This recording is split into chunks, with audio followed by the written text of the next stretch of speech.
Good morning, doctors. So, muscle physiology ની અંદર changes during muscle contraction. Last time આપણે glycolysis આગળ આવીને અટક્યા હતા. યસ, તો આપણે ત્યાંથી કન્ટિન્યુ કરીએ છીએ. ગ્લાયકોલિસિસ લિસિસ એટલે આપણે પહેલાં વાત થઈ હતી કે કોઈ પણ વર્ડની પાછળ જ્યારે લાઇસિસ વર્ડ લાગે છે એટલે કે એના બ્રેકડાઉનની વાત થાય છે, બરાબર. તો અહીંયા ગ્લાયકોલાઇસિસ એટલે કે ગ્લાયકોજનનો બ્રેકડાઉનની વાત થશે. સો each glycogen molecule is converted into two pyruvic acid molecule. Only small amount of ATP, that is 2 molecules એટલે 2 ATP બને છે, is synthesized in this pathway.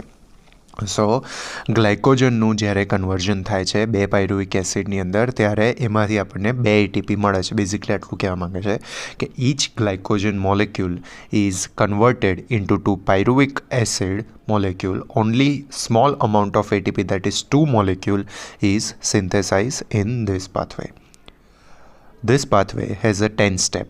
Each step is catalyzed by 1 or 2 enzyme. Catalyze એટલે તૂટવું, breakdown થવું, એનું છૂટું પડવું, બરાબર. તો દરેક સ્ટેપની અંદર એ એક અથવા તો 2 એન્ઝાઇમથી છૂટું પડતું જાય છે એટલે તૂટતું જાય છે. એ આપણે ફિગર 31.10માં જોઈએ છે. During glycolysis 4 hydrogen atoms are released which are also utilized for formation of additional molecules of ATP. એટલે ગ્લાયકોલિસિસની પ્રક્રિયામાં જે 4 હાઇડ્રોજનના એટમ છૂટા પડે છે એ પણ યુટિલાઇઝ કરવામાં આવે છે for formation of additional molecule of ATP, બીજા એક્સ્ટ્રા ATP બનાવવા માટે. Formation of ATP by utilization of hydrogen is explained later. Okay. Further changes in pyruvic acid depend upon the ability of oxygen. એટલે oxygen availability કેટલી છે, હાજર છે કે નહીં ઓક્સિજન, એની ઉપર આપણને આગળનું એનું કન્વર્ઝન ખબર પડે. Further changes in pyruvic acid depend upon the availability of oxygen. In absence of oxygen, the pyruvic acid is converted into lactic acid. ઓક્સિજનની હાજરીની અંદર પાયરુવિક એસિડ કન્વર્ટ થાય છે લેક્ટિક એસિડની અંદર. દેટ એન્ટર ધ કોરી cycle. It is known as a anaerobic glycolysis, બરાબર. ઓક્સિજનની હાજરી વગરની વાત છે, બરાબર. C once again, further changes in pyruvic acid depend upon the availability of oxygen. જો ઓક્સિજન એબ્સન્સ હોય તો if in the absence of oxygen, the pyruvic acid is converted into lactic acid that enter the Cori cycle. It is known as a anaerobic glycolysis. If oxygen is available, the pyruvic acid enter into Krebs cycle. It is known as a aerobic glycolysis. So basically આપણે જે એક્સરસાઇઝના જે પેલો part નથી ગણતા anaerobic અને aerobic exercises, એ basically આ જ છે. જો એટલે એરોબિક એક્સરસાઇઝ એટલે એની અંદર આપણે મેક્સિમમ ઇન્હેલેશન કરતા હોઈએ છીએ, ઓક્સિજન બોડીને વધારે આપતા હોઈએ છીએ. એવી જ રીતે એનએરોબિક એક્સરસાઇઝ પણ આવતી હોય છે કે જેની અંદર બોડીને ઓક્સિજન ઓછું આપીને, એટલે માસ્ક પહેરી લે or else carbon dioxide retention થતું હોય એવા રૂમ હોય, અથવા તો બ્રિધિંગની પેટર્ન તમારી એવી રખાવડાવે કે જેના લીધે તમે ઓક્સિજન ઓછો કન્ઝ્યુમ કરો.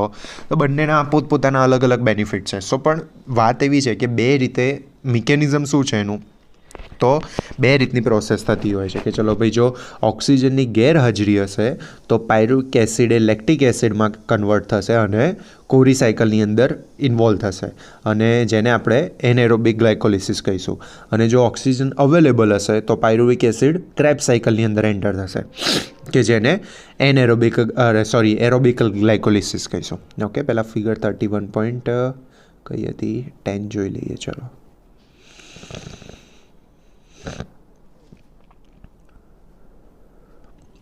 see, glycolysis or Embed-Meyerhof pathway. Number of ATP molecule form in this pathway, total number 4 બને છે. 2 કઈ રીતે, તો loss of ATP during the phosphorylation અને net ATP form during the glycolysis are 2, બરાબર. ટોટલ 4 બને છે, પણ બાકીના જે 2 હોય છે એ ફોસ્ફોરાઇલેશન વખતે લોસ થઈ જાય છે. તો ચલો જોઈએ. સૌથી પહેલાં આ તો આપણે આગળ ભણી ગયા છીએ. ગ્લાયકોજન, એમાં ગ્લુકોઝ 1 ફોસ્ફેટની મદદથી આપણને ગ્લુકોઝ 6 ફોસ્ફેટ મળે છે. એમાં ATP યુઝ થઈને ADP બને છે. એની નીચે પછી ગ્લુકોઝ 6 ફોસ્ફેટમાંથી ફ્રુક્ટોઝ 6 ફોસ્ફેટ, એના પછી ફ્રુક્ટોઝ 1,6 બાયફોસ્ફેટ કે જેની અંદર પણ એટીપીની મદદથી એડીપીમાં કન્વર્ઝન થાય છે. હવે એમાં નીચે બાય પ્રોડક્ટ તરીકે 4 હાઇડ્રોજન એટમ છૂટા પડે છે અને શું બને છે? ગ્લિસરાલ્ડિહાઇડ 3 ફોસ્ફેટ, બરાબર, 2 મોલેક્યુલ મળે છે આપણા. એની અંદરથી કન્વર્ઝેશન થાય છે 1,3 ડાય ફોસ્ફો ગ્લિસરિક એસિડ, બરાબર, ડાયફોસ્ફો ગ્લિસરિક એસિડ, એના પણ 2 મોલેક્યુલ મળે છે. એવી કન્ડિશન એમાં શું થાય છે? 2 એડીપીમાંથી 2 એટીપી છૂટા પડે છે. એમાંથી પછી આગળ બને છે 3 ફોસ્ફો ગ્લિસરિક એસિડ, 2 મોલેક્યુલ એના પછી નીચે કન્વર્ઝન થાય છે 2 ફોસ્ફો ગ્લિસરિક એસિડ, ફોસ્ફોગ્લિસરિક એસિડ, એના પણ 2 મોલેક્યુલ. એના પછી આવે છે ફોસ્ફોઇનોલ પાયરુવિક એસિડ, અને એની અંદર 2 એટીપીમાંથી 2 એડીપીમાંથી 2 એટીપી છૂટા પડીને ફાઇનલી આપણને પાયરુવિક એસિડ મળે છે. હવે સપોઝ ઓક્સિજનની હાજરી નહીં હોય તો આ પાયરુવિક એસિડ કોરી સાયકલમાં જશે, ઓર એલ્સ ઓક્સિજનની હાજરી હશે તો ક્રેબ્સ સાયકલની અંદર જશે, બરાબર. સો બેઝિકલી આપણને 2 ને 2 4 એટીપી મળ્યા, પણ ટોટલ આપણને ઉપર 2 એટીપીનો લોસ પણ થયો છે.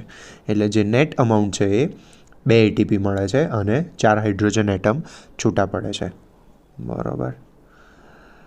આ તો કાઇન્ડ ઓફ રિવિઝન જ છે અહીંયા આપણે જ્યારે આખી ક્રેબ્સ સાયકલને આગળ ભણી ગયા છે, બરાબર, ગ્લાયકોલિસિસને એની પ્રક્રિયાની અંદર. સો યસ, એક વખત ફરી જોઈ લો. ચલો,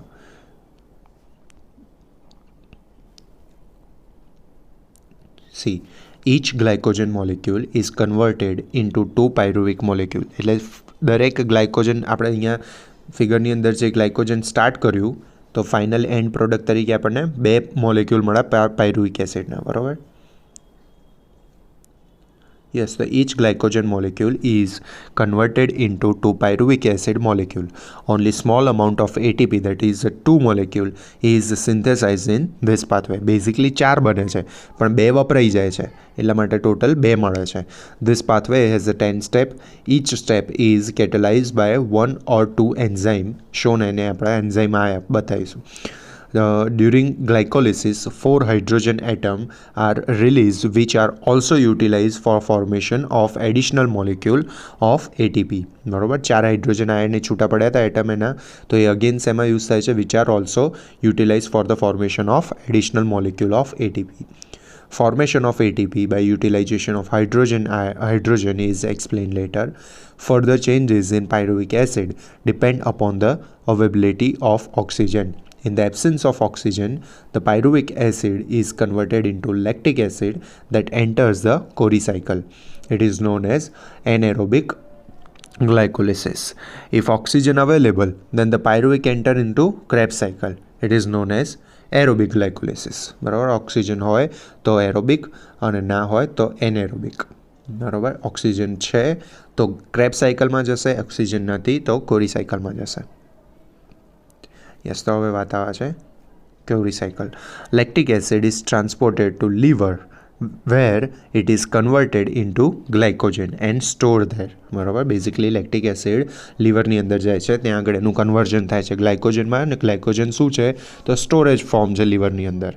if necessary, glycogen breakdown into glucose. જો જ્યારે જરૂર પડે છે ત્યારે ગ્લાયકોજનનું બ્રેકડાઉન ગ્લુકોઝમાં થાય છે, which is carried by blood to muscles. કે જે ગ્લુકોઝ છે, સપોઝ ચલો આપણે મસલ્સની અંદર બહુ જ બધું વર્ક કર્યું, મસલ્સની અંદર જેટલો ગ્લાયકોજન સ્ટોર હતો એની અંદર જે બેઝિક એનર્જી સ્ટોર હતી એ બધી વપરાઈ ગઈ છે, તો હવે એ મસલ્સ ક્યાંથી ગ્લુકોઝ લેવાનું ચાલુ કરશે? તો બ્લડમાંથી ગ્લુકોઝ લેશે. બ્લડમાં જેટલું ગ્લુકોઝ અવેલેબલ છે એ ગ્લુકોઝ લેવાનો ટ્રાય કરશે. હવે આપણે સ્ટીલ આપણું વર્ક કન્ટિન્યુઅસ ચાલુ છે. અને બીજી વસ્તુ કે બ્લડમાં પણ એક નોર્મલ મેન્ટેન કરવાનું છે, નોર્મલ બ્લડ ગ્લુકોઝ લેવલ. તો એ ગ્લુકોઝ લેવલ જો ઓછું થશે તો બીજા બધા બોડીના કાર્ય અટકી જશે. જેમ કે એક બ્રેઇનને પણ વર્ક કરવા માટે એક specific amount of blood sugar level તમારું મેન્ટેન હોવું જરૂરી છે. એટલે ચલો વધારે થાય તો અલગ વસ્તુ છે, બટ મિનિમમ અમુક રિક્વાયરમેન્ટ હોય. હવે તમારા મસલ્સ એ કન્ટિન્યુઅસલી ગ્લુકોઝ યુઝ કરે રાખે છે, સો બ્લડમાંથી એ ગ્લુકોઝ લેવાનું ચાલુ કર્યું તો બ્લડ ગ્લુકોઝ બેઝિકલી ડાઉન જશે. તો એને મેન્ટેન રાખવા માટે હવે બાકીનું ગ્લુકોઝ આપણે ક્યાંથી ક્યાંથી લઈશું? તો it will come from the liver. Once again તમને છે ને ફિગર સાથે એક વખત આ કન્સેપ્ટ ક્લિયર થઈ જશે.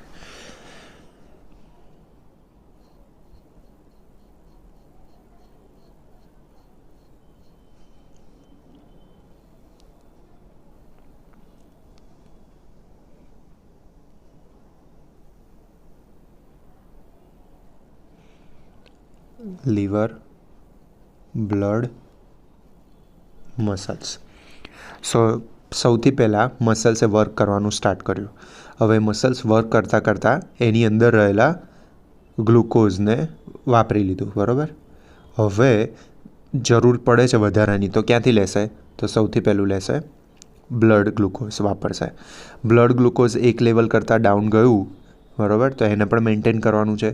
તો હજી મસલ્સનું કામ તો ચાલુ જ છે, એટલે એ કન્ટિન્યુઅસલી બ્લડમાંથી ગ્લુકોઝ લેતું જ રહે છે. અને મસલ્સ સિવાય બોડીના બીજા બધા ઓર્ગન પણ જે છે કે જેમને regular day to day activity કરવા માટે ગ્લુકોઝની એટલે કે ન્યુટ્રિયન્ટ, બેઝિક ન્યુટ્રિયન્ટ ગ્લુકોઝ અને ઓક્સિજનની જરૂર પડવાની છે. તો હવે જ્યારે બ્લડ ગ્લુકોઝ લેવલ ડાઉન થયું તો આપણે લીવર એ મેસેજ સેન્સ કરશે અને પોતાની અંદર રહેલો ગ્લાયકોજનને બ્રેકડાઉન કરીને ગ્લુકોઝ બનાવશે. એમ કન્ફ્યુઝ ના થતા, ગ્લાયકોજન બ્રેકડાઉન કરીને ગ્લુકોઝ બનાવશે. એ ગ્લુકોઝ ક્યાં જશે? બ્લડ સ્ટ્રીમમાં જશે. જેટલું જરૂર હશે એટલું મસલ્સને આપશે અને બાકીનું બીજા બધા પોતાના ઓર્ગનમાં વાપરશે. ઇફ સપોઝ વધારે આવી ગયું છે તો પાછું એનું કન્વર્ઝન થઈ જશે ગ્લુકોઝમાંથી ગ્લાયકોજનમાં, બરાબર. આ જ વસ્તુ સેમ ક્યારે થતી હોય છે? ચલો, આ તો મેં અહીંયા યુઝ કર્યું કે ભાઈ આપણે મસલ્સનું યુઝ થાય છે ત્યારે, પણ સે સપોઝ સ્ટમકની અંદર ઇન્ટેસ્ટાઇનમાં તમે હમણાં ફૂડ ખાધું, બરાબર, ઇન્ટેસ્ટાઇનમાં આવ્યું. જ્યારે એક્સેસ ગ્લુકોઝ જ્યારે ભેગું થાય છે ને, તો આ ગ્લુકોઝ વધારાનું ગ્લુકોઝ છે તો એ ક્યાં જશે? બ્લડમાં જશે. બ્લડ ગ્લુકોઝ ઇન્ક્રીઝ થયું તો એ વસ્તુ લીવર સેન્સ કરશે, એટલે એ બ્લડમાં રહેલા ગ્લુકોઝને પોતાની અંદર લઈને કન્વર્ટ કરી દેશે ગ્લાયકોજનમાં. ઇફ સપોઝ ગ્લાયકોજનના સ્ટોરેજ પણ એની જોડે ઓલરેડી ફૂલ છે તો એ ગ્લાયકોજન જે વધારાનું જે હશે એને કન્વર્ટ કરશે ફેટમાં અને પછી આપણા સ્ટોરેજમાં મોકલી દેશે, ફેટ સ્ટોરેજમાં મોકલી દેશે. સો આ રીતનું બેઝિક મિકેનિઝમ થતું હોય છે, બરાબર. સો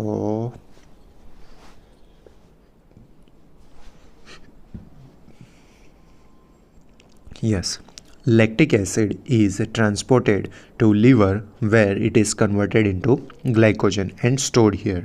If necessary, glycogen breaks into glucose which is carried by blood to muscles.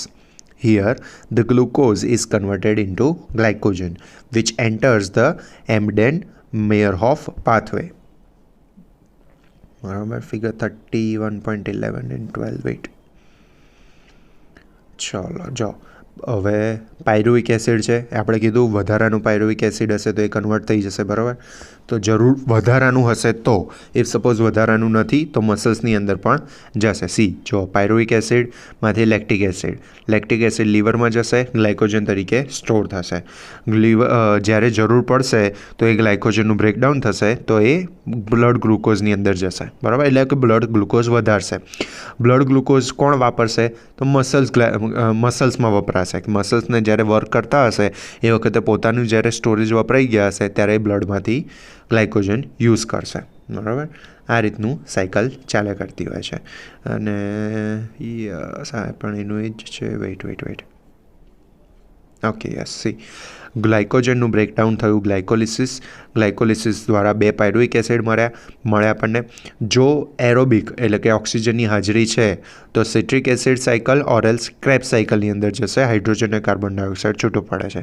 જો એનએરોબિક એટલે કે ઓક્સિજનની હાજરી નથી તો લેક્ટિક એસિડમાં કન્વર્ટ થાય છે અને એ સ્કોરિક સાયકલની અંદર એડ થાય છે, બરાબર. લેક્ટિક એસિડ પાછું આ જ રીતે લીવર ગ્લાયકોજન અથવા તો મસલ ગ્લાયકોજનમાં જઈને એનો ઉપયોગ થાય છે depending upon need.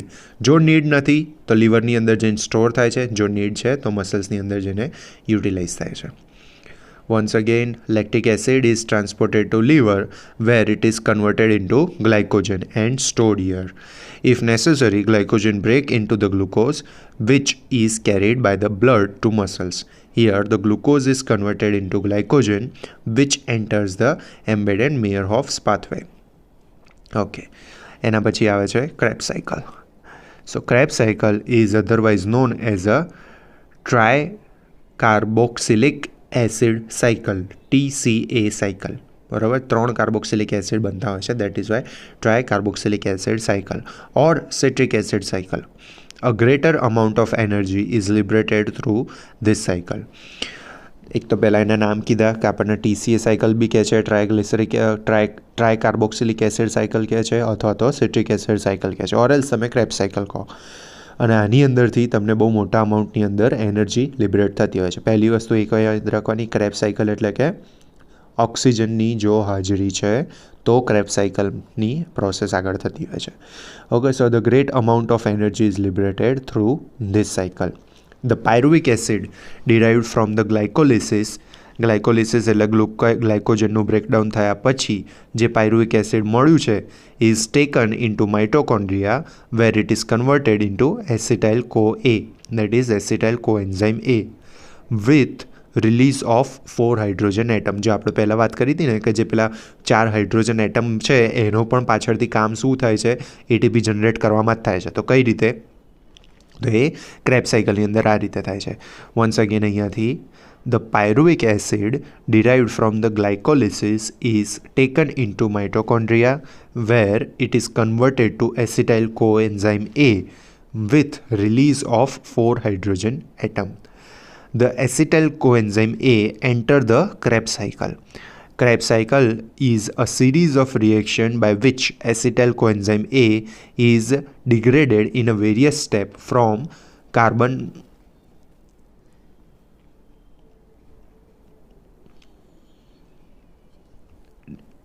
dioxide and hydrogen atom.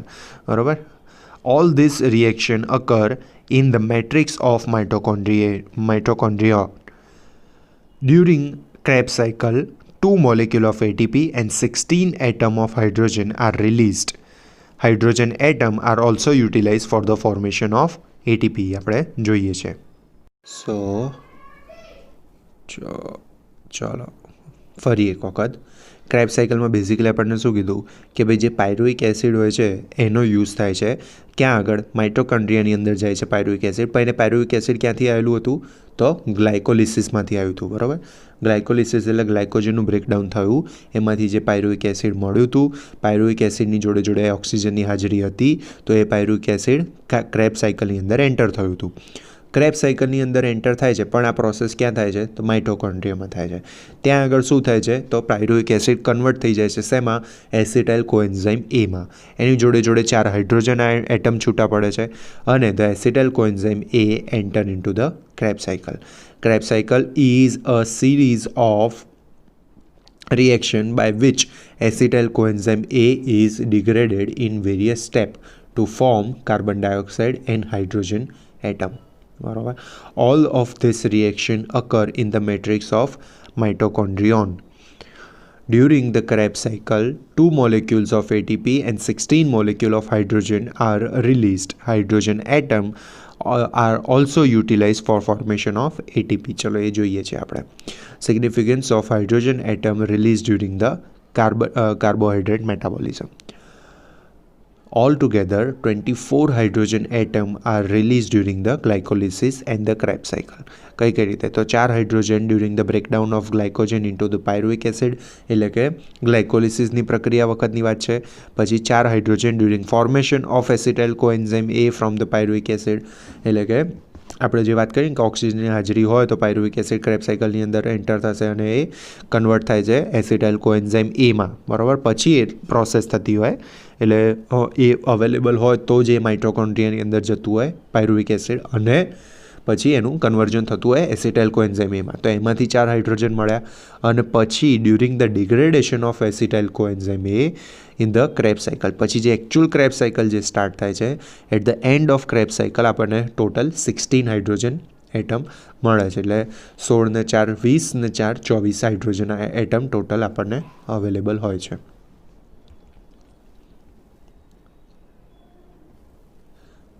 Yes, તો આગળ શું કહે છે? હવે આપણે આ હાઇડ્રોજન એટમ રિલેટેડ વાત કરીએ છીએ.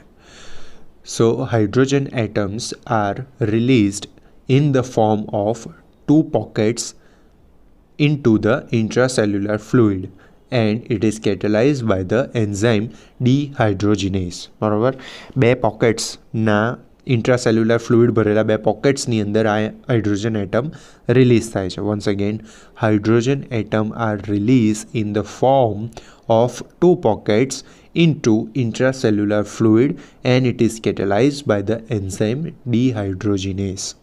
બરાબર, હાઇડ્રોજન આયન કઈ રીતે આયા, ક્યાંથી મીન્સ કઈ રીતે એનો કેરી કરીને કોણ લાવે છે, તો ઇન્ટ્રાસેલ્યુલર ફ્લુઇડ ભરેલા ઇન્ટ્રાસેલ્યુલરની ફ્લુઇડમાં બે પોકેટ્સ તરીકેની અંદર આવે છે. Hydrogen atom are released in the form of two pockets into intracellular fluid and it is catalyzed by the enzyme dehydrogenase. Once released, 20 hydrogen atom combines with the nicotinamide adenine dinucleotide, that is NAD, nicotinamide adenine dinucleotide. બરાબર, એ શું કીધું? Once release 20 hydrogen atom combined with the NAD which act as a hydrogen carrier, કે જે હાઇડ્રોજનને carry વાળું તરીકે work કરશે. NAD transfer the hydrogen atom into cytochrome system where the oxidative phosphorylation take place. બરાબર, NAD ક્યાં લઈ જશે? તો સાઇટોક્રોમમાં લઈ જશે, સાઇટોક્રોમની સિસ્ટમમાં લઈ જશે કે જ્યાં આગળ ઓક્સિડેટિવ ફોસ્ફોરાઇલાઇઝેશન થવાનું છે. Oxidative phosphorylation is the process during which ATP molecules are form by utilising the hydrogen atom. બરાબર, બેઝિક વસ્તુ ઓક્સિડેટિવ ફોસ્ફોરાઇલાઇઝેશન વસ્તુ શું છે? તો હાઇડ્રોજન એટમમાંથી ATP બનાવવાની પ્રોસેસ છે. એ ક્યાં થાય છે? તો સાઇટોક્રોમની સિસ્ટમમાં. સાઇટોક્રોમની સિસ્ટમમાં હાઇડ્રોજનને 20 હાઇડ્રોજન કોણ લઈને આવશે? કેરિયર કોણ એનું? તો NAD. NAD stand for nicotinamide adenine dinucleotide. Okay, once again, see, hydrogen atom are released in the form of two pockets into intracellular fluid and it is catalyzed by the enzyme dehydrogenase. Once release, એક વખત release થઈ ગયા પછી 20 hydrogen atom એવા છે કે જે NAD જોડે કમ્બાઈન થશે. NAD stand for nicotinamide adenine dinucleotide. બરાબર, કે જે હાઇડ્રોજન કેરી કરવાવાળા તરીકે વર્ક કરે છે, which act as a hydrogen carrier. NAD transfers the hydrogen atom to the cytochrome system. cytochrome system શું, કેમ ત્યાં આગળ એને લઈ જાય છે? કારણ કે ઓક્સિડેટિવ ફોસ્ફોરાઇલાઇઝેશનની પ્રોસેસ એ સાઇટોક્રોમની અંદર થવાની છે. હવે ઓક્સિડેટિવ ફોસ્ફોરાઇલાઇઝેશનની પ્રોસેસ એટલે શું? તો એવી પ્રોસેસ કે જેમાં આપણે હાઇડ્રોજન એટમમાંથી ATP મોલેક્યુલ બનાવવાના છીએ. અહીંયા આગળ oxidative phosphorylation is a process during which ATP molecules are formed by utilizing the hydrogen atom. Okay. For every 2 hydrogen atom, 3 molecules of ATP are formed. So from 20 hydrogen atom, 30 molecules of ATP are formed. Remaining 4 hydrogen atom enters the oxidative phosphorylation process directly without combining with the NAD. See, આપણે અહીંયા total during breakdown of glycogen 2 into pyruvic એસિડના 4, during formation of acetyl CoA from the pyruvic એસિડના 4 અને 16 શેમાંથી મળ્યા હતા? During degradation of acetyl CoA. એટલે total 24 મળ્યા હતા. હવે અહીંયા આપણે એવું જોયું કે ખાલી 20 જ એવા છે કે જે NAD જોડે અટેચ થાય છે. તો બાકીના 4નું શું થયું? તો એવું કહે છે કે રિમેનિંગ 4 જે છે એ ડાયરેક્ટ એન્ટર થઈ જાય છે વિધાઉટ NAD જોડે કમ્બાઈન થયા વગર. અહીંયાથી remaining 4 hydrogen atom enters the oxidative phosphorylation process directly without combining with the NAD. Only 2 ATP molecules are formed of every 2 hydrogen atom. So 4 hydrogen atom give rise to 4 ATP molecule. Thus 34 ATP molecule are formed from the hydrogen atom released during the glycolysis and the Krebs cycle.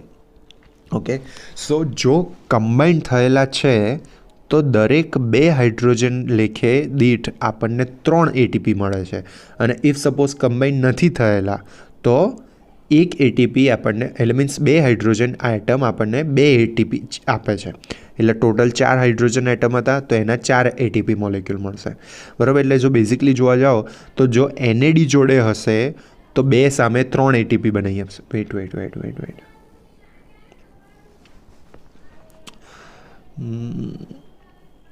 Hydrogen atom plus NAD. તો જો બે hydrogen atom છે અને જો NAD જોડે connected છે તો તમને ટોટલ 3 એટીપી મળશે. અને ઇફ સપોઝ એક હાઇડ્રોજન છૂટો છે એટલે કે 2 હાઇડ્રોજન અહીંયા કીધેલું છે, 2 હાઇડ્રોજન છૂટો છે વિધાઉટ NAD તો આપણને ટોટલ 2 એટીપી મળે છે. એટલે આવા છૂટા હાઇડ્રોજન આપણી જોડે કેટલા છે તો 2 + 2 એટલે ટોટલ અમાઉન્ટ કેટલું થશે તો ટોટલ મળવાવાળા એટીપી આપણી જોડે રહેશે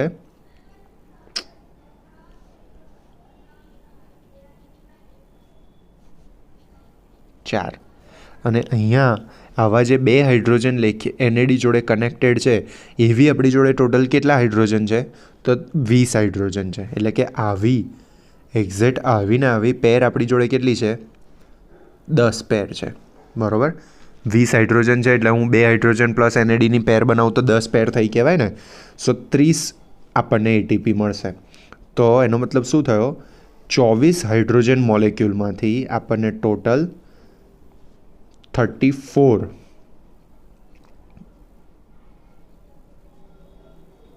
એટીપી મળે છે. બરાબર.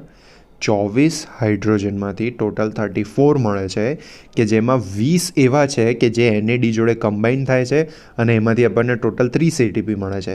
જ્યારે 4 હાઇડ્રોજન એવા છે કે જે NAD જોડે કમ્બાઈન નથી થતા અને એની અંદરથી આપણને 4 એટીપી છૂટા પડે છે.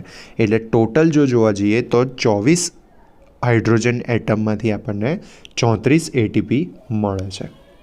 Okay. So see once again, for every 2 hydrogen atom 3 molecule of ATP are formed. So from 20 hydrogen atom 30 molecule of ATP are formed.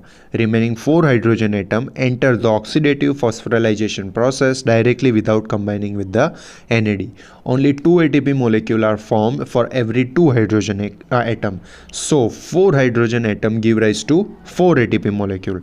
Thus 34 ATP molecule are formed from the hydrogen atom release during the glycolysis and the Krebs cycle કે જે total amount કેટલી હતી 24. Okay. Yes. તો summary of resynthesis of ATP during the carbohydrate metabolism. So total of 38 ATP molecule are formed during the breakdown of each glycogen molecule in the muscles as summarized below. કઈ રીતે તો ચલો glycolysis વખતે આપણને 2 મળ્યા, crab સાયકલમાં 2 મળ્યા અને હાઇડ્રોજન એટમ જેટલા હતા એમાંથી ટોટલ 34 મળ્યા. તો ટોટલ કેટલા થયા 38. ઓકે. સો કાર્બોહાઈડ્રેટ મેટાબોલિઝમ અહીંયા કમ્પ્લીટ થાય છે. ઓકે. ચલો એના પછી આવે છે changes in the pH during the muscular contraction. So reaction and the pH of muscle are altered in the different stage of muscular contraction. Reaction of and the pH of muscles are altered in the different stage of muscular contraction. કઈ રીતે? In the resting stage, so during the resting condition, the reaction of muscles is alkaline with the pH of 7.3. Okay, so relax condition ની અંદર મસલ્સનું stage કેવું હોય છે તો alkaline હોય છે એટલે 7.3 pH હોય છે during onset of contraction. At the beginning of the muscular contraction the reaction become acidic. The acidity is due to the dephosphorization of the ATP into ADP and organic phosphate that is PI. બરાબર. એટલે શરૂઆત જ્યારે થાય કોન્ટ્રેક્શનની ત્યારે ધીરે ધીરે acidic થવાનું start થઈ જાય છે. બરાબર. એસિડિટી કોના લીધે છે તો એટીપીમાંથી ADP અને ઇનઓર્ગેનિક ફોસ્ફેટ છૂટા પડે છે એટલા માટે. બરાબર. એ ક્યારે થતું હતું? કોન્ટ્રેક્શનની શરૂઆત થતી હતી ત્યારે આપણે જોયું હતું કે ભાઈ માયોસિનના જે હેડ હતા ને એની અંદર ATPનું બ્રેકડાઉન થતું હતું ADP અને પીઆઈમાં એટલે ઇનઓર્ગેનિક ફોસ્ફેટમાં, બરાબર, એ વખતની વાત છે. Yes. So during a latter part of contraction, during the latter part of contraction the muscles become alkaline. It is due to the resynthesis of ATP from the CP, બરાબર. સીપીમાંથી જ્યારે આવી રીતે ક્રિએટિનિન ફોસ્ફેટમાંથી જ્યારે પાછું એટીપી બનતું હતું, રીસિન્થેસિસ થતું હતું, પાછું આલ્કલાઇન થઈ જાય. At the end of contraction, તો at the end of contraction the muscle become once again acidic.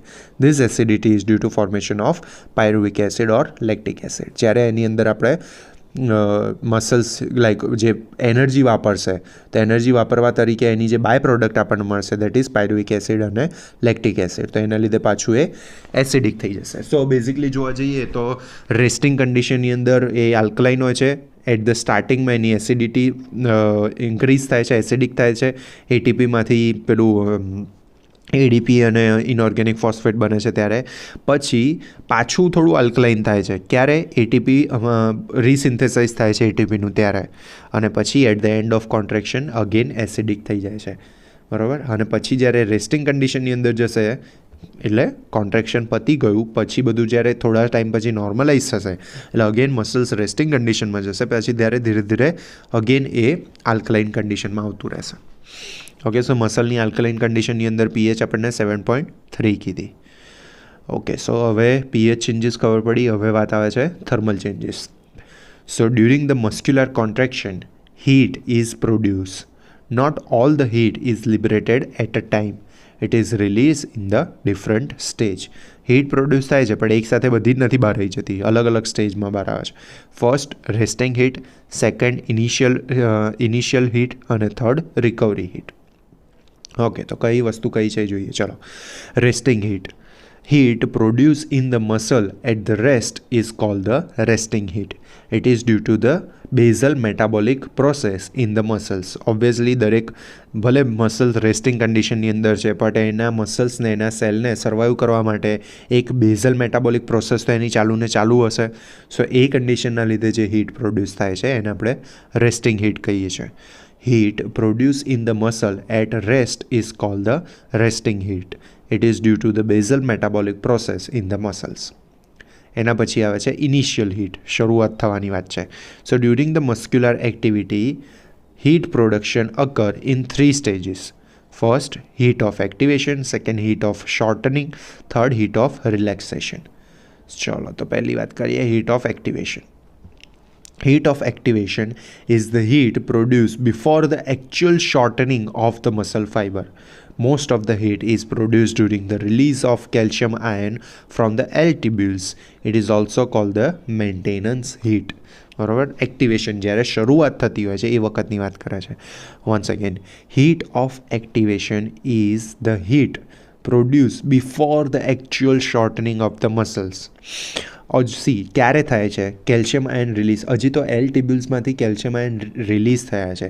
A calcium ion એ ટ્રોપોનિન જોડે કમ્બાઈન થશે, એના લીધે ટ્રોપોમાયોસિન પોતાનો શેપ બદલશે, એના લીધે જે એફ એક્ટિનની એક્ટિવ સાઇટ હતી એ ઓપન થશે. ઓપન થયા પછી એના માયોસિનના હેડ એની જોડે કમ્બાઈન થશે અને પછી એને પુલ કરશે. બરાબર, એટલે આ તો આટલી પ્રોસેસ થવાની છે. એ પહેલાં જ કેલ્શિયમ જ્યારે રિલીઝ થાય છે ને એની સાથે જ હીટ પ્રોડક્શન સ્ટાર્ટ થઈ જાય છે, એનું એક્ટિવેશન સ્ટાર્ટ થઈ જાય છે.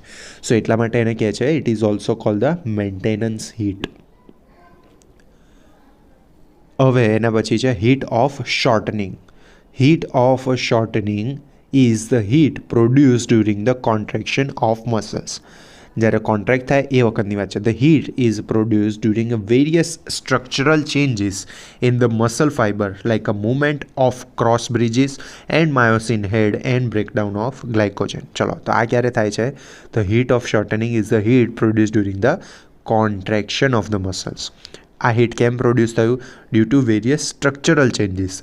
ઓબ્વિયસલી કોઈ પણ સ્ટ્રક્ચરલ એટલે લાઈક કઈ રીતે કહું, કોઈ પણ મિકેનિકલ વસ્તુ થતી હોય ને તો એ વસ્તુની અંદર ઘર્ષણના લીધે કે મિકેનિકલ વર્કના લીધે હીટ પ્રોડ્યુસ થવાની જ છે. બરાબર, તો એ જ વસ્તુ અહીંયા છે કે muscle fibre moves like a movement of cross bridges and myosin head and breakdown of glycogen. તો આ ફિઝિકલ એક્ટિવિટીના લીધે હીટ પ્રોડ્યુસ થાય છે એટલે એને કહે છે હીટ ઓફ શોર્ટનિંગ. એટલે મસલ કોન્ટ્રેક્ટ થવાનું સ્ટાર્ટ થયું એની વાત છે. હવે આવે છે heat of relaxation. So heat released during relaxation of the muscle is known as the heat of relaxation. This is basic. In fact, it is the heat produced during the contraction of the muscles due to breakdown of ATP molecule. Okay, ATP molecule breakdown થતું હોય એ વખતે પણ heat release થાય છે. It is released when the muscle lengthened during the relaxation. Relaxation વખતે muscles જે લાંબા થતા હોય છે એ વખતે પણ હીટ જનરેટ થાય છે. સો બેઝિકલી 3 પ્રકારની ઇનિશિયલ હીટ થઈ કહેવાય: heat of activation, heat of shortening અને હીટ ઓફ રિલેક્સેશન. ઓકે, એના પછી આવે છે recovery heat. Recovery heat is a heat produce in the muscle after the end of activity. બધી જ એક્ટિવિટી પૂરી થઈ ગઈ, હવે મસલ રિલેક્સ થાય છે, એ વખતે પણ હીટ પ્રોડ્યુસ થતી હોય છે. After the end of muscular activity, some amount of heat is produced due to the chemical process involved in the resynthesis of chemical substance broken down during the contraction. આ થવા પાછળનું કારણ કેમ કે જે સબસ્ટન્સ બધા અમુક બ્રોકન ડાઉન થયેલા છે ડ્યુરિંગ ધ વર્કિંગ પીરિયડ, એ હવે રિલેક્સેશન પીરિયડ વખતે પાછા એ રીસિન્થેસાઇઝ થશે, તો એ વખતે પણ આપણો હીટ પ્રોડક્શન થાય છે. સો એટલા માટે એને રિકવરી હીટ કહે છે. ઓકે, સો અહીંયા આગળ આ ચેપ્ટર કમ્પ્લીટ થાય છે.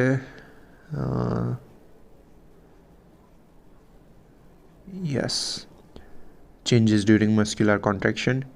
નેક્સ્ટ લેક્ચરની અંદર આપણે આગળ નેક્સ્ટ ચેપ્ટર સ્ટાર્ટ કરીશું, ન્યુરોમસ્ક્યુલર જંક્શન. ત્યાં સુધી આ ચેપ્ટરની અંદર કંઈ પણ ક્વેશ્ચન, કંઈ ક્વેરી, કંઈ ડાઉટ હોય તો please write me in the comment section below. Till then, good by.